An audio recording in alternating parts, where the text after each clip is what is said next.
北斗神拳も真っ青ね。しかし、メタン運用してる人、いるはずだよな。動いたいやーよかった。これで電力不足が解決できる。寒冷バイオームにでも放出しておいたら？悪いけど後でやっといてくんない？湯気サバチャンネルへようこそいらしてくださいました視聴者様。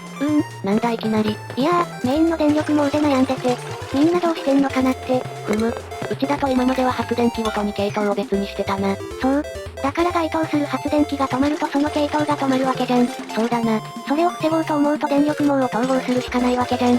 そうだろうな。それが現段階でやるべきなのか悩んでるのよね。なるほど、あまり早期に手を出しても持て余すからな。特に発電はチューニングの都合もあるし、原油に到達するくらいまで、系統別でも良いんじゃないの？そうすっかな。今度はマリサがうなってる。なんかさ、天然ガスの枯渇が怖くて、大量の気体タンクを作ったんだけど、液化して保存した方が良いような気がしてきた。なるほど。塩素を液化すると場所を取らないってアドバイスの応用ね。それで動画を探したけど、国内で見つからなくて。メジャーすぎて動画になってないんじゃないの？そうなのかな。うちの動画でサンドボックス化してみようか。もし圧縮率が優秀なら、半エントロによる極低温環境の有効性が証明できる。冷却剤としても有効そうじゃん。液化した気体って気化したらパイプ壊れんのかな？そうなんじゃね？はい、やってみました。天然ガス冷却システム、バージョン 0.1 です。見る人が見ればわかりますが、問題しかありません。ダメな設計です。しかし、液化には成功しました。この再設計を終えた瞬間です。何かちょっと感動しました。自分で仕組みを考えて、成功すると嬉しいもんです。ここから少し黙ります。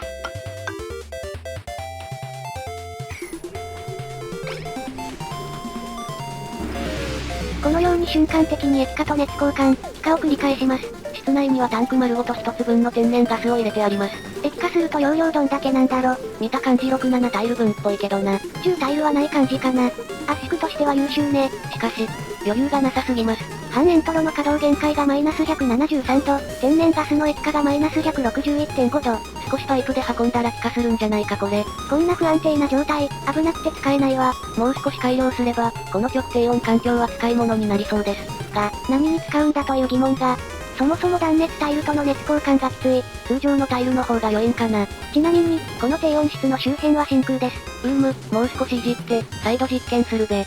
今回のバージョン 0.1 では14サイクルから開始して53サイクルまでかかりました。問題点は見えているので、修正してみたいと思います。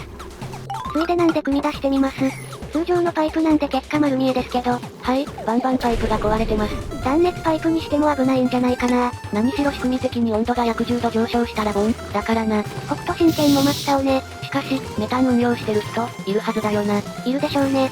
つうことは扱えるはずなのか？しかし冷却による液化は現実味が感じられないんだが、コンプレッサーでも実装されないときつい。何にせよバージョン上げて、実験し直しだな。ドア使って圧力かけて保存する方が10倍マシな気がするけど、言うなよな。実験にはロマンがあるじゃないか。このゲームやってると、定期的にドクターストーンが読みたくなります。科学は男の子のロマンです。今回、見えた問題点を考えてみます。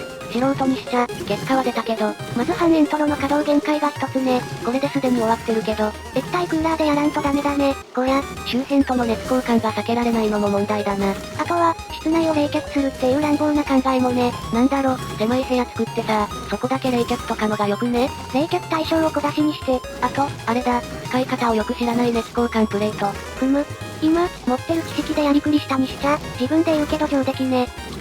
すみません、もう少しだけお付き合いください。バージョン 0.1.1 です。さっきのはハンピー君に水素を入れるパイプが通常パイプだったので、断熱パイプで作り直します。そしてサイクル46からスタートです。本来の性能を発揮するハンピー君。サイクル50、たった4サイクルで液化に成功しました。性能ゴイス。さっきのは間違いじゃん。ごめんなさい。しかしこれなら実用に耐えるんじゃないの？それがよ、組み出しに至らないんだこれが。自動化で液量が十分なら組み出したいんですけど、このまま54サイクルくらいまで見守りましたが、組み出せませんでした。例によって無理やり組み出してみます。知ってる？のように見えるけども、全然いけるじゃんか。液体フィルタも無事に通過した。これでタンクに収まれば実用性があるぞ。頑張れハンピーくん。入った。すげえ、使える。4サイクルってことは2400秒。ハンピーくんのご飯、水素は1秒で 10g だから、24000g。24キロ？タンク6分の1か？実用に耐えるな。問題は真空化とか面倒くさいことかな。湯気サバ主がやり方を知らないだけで、知ってたら簡単なんじゃないかね。長々と実験にお付き合いいただき、申し訳ございません。本編に移ります。天然ガス発電を開始できそうなので、メインの電力網を入れ替えます。今までの石炭発電は、天然ガスの発電用施設の給電に回します。これ、時々共食い発電にしちゃうんだよな。あるある。天然ガス発電用施設を天然ガス発電網で動かそうとするという、止まるっつーの。それでもしばらく動くから気づかない。一応、2系統の電力網を回してみます。自動化ワイヤー接続中。着々と進んでるな。今回の動画で稼働までいけるかな。最近の現状、こうなっとります。ほぼ駆逐できたかな。バジの花粉も増えてきたしね。残りは天然ガス発電機の周辺くらいか。そうね、他ハマー、終わったと見ていいでしょう。それと、天然ガス間欠泉の冷却も大体、完成しました。これでコロニーが熱で転ばなくて済むわね。スイッチ式で荒削りですが、いずれは配管に温度センサをつけて自動化します。間欠泉の部屋から出てきた液体パイプにでもつけましょう。生成金属が欲しいの。電力網を再整備してます。汚くて草。これ絶対に後で再整備するやつだ。この切り替えは天然ガス発電の開始と同時に行います。スマートバッテリーの設定を変更して、いよいよ天然ガス発電機が稼働します。動いたー。いやーよかった。これで電力不足が解決できる。いつも思うけどこの稼働音、頼もしい。欲を言えばこの落下する汚染水の位置エネルギーで水力発電をしたいとこですが、贅沢は言えないわね。よし、今回の動画で稼働まで持ち込めてよかった。間欠泉が見つからなかったらやばかった。あとは噴出するであろう問題に対処するのに。次の課題は熱水系の間欠泉かしらね。それと仮想へのアプローチだな。原油探さないと。鋼鉄の入手もマストだな。やることが減らないわね増える一方である。いやー、雪塩水の温度が上がらない。きっちり冷却してるんだけどな。150度相手だからすぐにあちあちかと思ったけどね全く上がらない。もう脱煙の用意もしてるんだが。利用できるのは当分先猫や。はい、緊急事態です。それもかつてない内容。どうしたの？天然ガス発電が廃棄できずに止まってるんだが。律儀にフラグ回収しちゃってまあ。それがさ、酸素が多すぎてさ。はぁ？いや酸素が過剰なんよ。なあほな。いや、大マジ。最近、酸素散布機動かしてないじゃん。なんでこんなことになってんの？わからん。ヘドロバイオームを2箇所も同時に掘り抜いたせいかも。いやしかし、どうすんのこれ。仕方ないから吸気してタンクにでも詰めておく。バカバカしい話になってきた。ゲームのタイトル考えてみろって話ですよ。怖くなってきたな。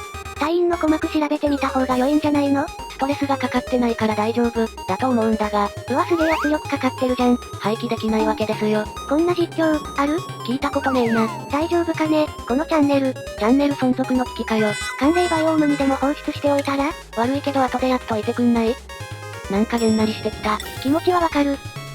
酸素詰めるタンクを作ってもらってます。多分宇宙一無駄な工事だよこれ。さすがに隊員の皆さんに申し訳ない。蒸気間欠泉を使ってサウナを作ろう。なんかもうこっちのメンタルが持たない。収録の都合で少し後になります。ダックキックスがめちゃくちゃだとか言ってましたが、一番めちゃくちゃなのは湯気サバ主でした。皆さん石を投げるのはおやめください。ヘドロを蒸留してみたわけですが、隊員の様子がおかしい。消毒してる。もんのすっげー、嫌な予感がする。やっぱり腐敗菌付きのヘドロを使ってる。これは隊員からの無言の抗議と見た。とはいえこんなテロ行為は見過ごせない。施設を壊そう。塩素の中でやらんとダメ猫や。気づいたらスキルポイントが5点とか6点とかいたので消化します。運搬改善がはかどるわね。医者とメカトロもつけたいな。しかしあまり隊員ですら6点か。多くね？機嫌が良いってことなんかね。採掘も伸ばせるし、良い感じね。よし、今回はスキルつけつつ終わろうか。はいよ。ご視聴いただき、誠にありがとうございました。